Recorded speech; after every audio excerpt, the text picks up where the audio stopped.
আজকে আমি নাজহান পাপায়ের জন্য মাত্র ২ টি উপাদান দিয়ে বানিয়ে নিলাম। খুবই পুষ্টিকর একটা খাবার। এটা সব বাচ্চারাই অনেক বেশি পছন্দ করবে। আজকে সকালের খাবারে আমি নাজহানকে এই খাবারটা দিয়েছিলাম এবং যেহেতু এই খাবারটা একটু মিষ্টি ছিল তাই হচ্ছে নাজহান এটা খুব মজা করেই খেয়েছে। আর এই খাবারটা কিন্তু একাধারে যেরকম সহজলভ্য, বানানো খুব সহজ, তার পাশাপাশি কিন্তু এটা খুবই পুষ্টিকর একটা খাবার।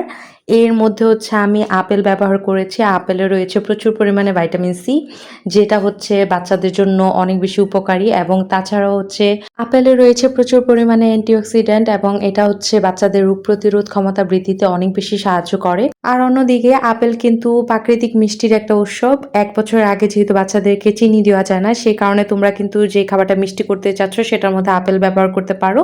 তো আজকে হচ্ছে আমি এখানে আপেলটা ব্যবহার করছি খাবারটা মিষ্টি বানানোর জন্য, তার পাশাপাশি পুষ্টিকর বানানোর জন্য। এখানে আমি আমার বাচ্চার পরিমাণ মতো আপেল নিয়ে নিয়েছি। এখানে আমি একটা আপেলের অর্ধেকটা অংশ নিয়েছি এবং সেটাকে সুন্দরভাবে খোসাটা ছাড়িয়ে আমি এরকম পিস করে কেটে নিয়েছি। এখন এগুলো কিন্তু আমি ভাপিয়ে নিব।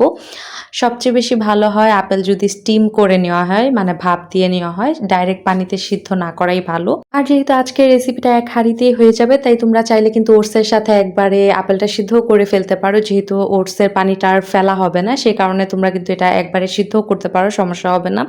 কিন্তু যখন অন্য টাইমগুলোতে তোমরা আপেলটা সিদ্ধ করবে, তো সেই ক্ষেত্রে চেষ্টা করবে পানি সহ যাতে হচ্ছে আপেলটা তোমরা বাচ্চাকে দিতে পারো, বা একদম তোমরা জাল করতে করতে পানিটা শুকিয়ে তারপরে দিবে। তোমরা যদি হচ্ছে আপেলটা সিদ্ধ করার পরে সেই সিদ্ধ পানিটা ফেলে দাও, তাহলে দেখা যায় আপেলের অনেক পুষ্টিগুণ ওই পানিটার সাথে বের হয়ে যায়।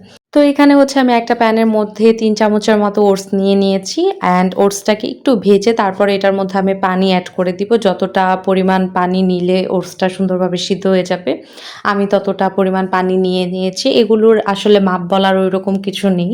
এগুলো একটু বুঝে তারপরে পানিটা ব্যবহার করতে হয়। অনেকেই জিজ্ঞাসা করতে পারো যে আমি কি ওটস ব্যবহার করেছি। আমি ওটাওয়ের এই বেবি ওটসটা ব্যবহার করেছি।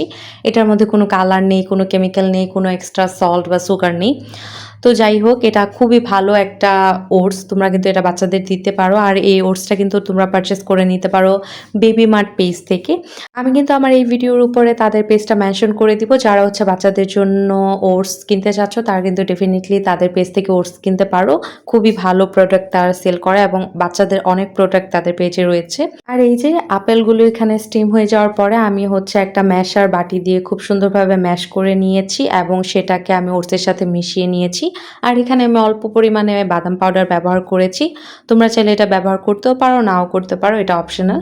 নাজহানের যেহেতু কিছুদিন আগে পেটটা একটু খারাপ ছিল, তাই আমি অল্প পরিমাণে বাদাম পাউডারই এখানে ব্যবহার করেছি।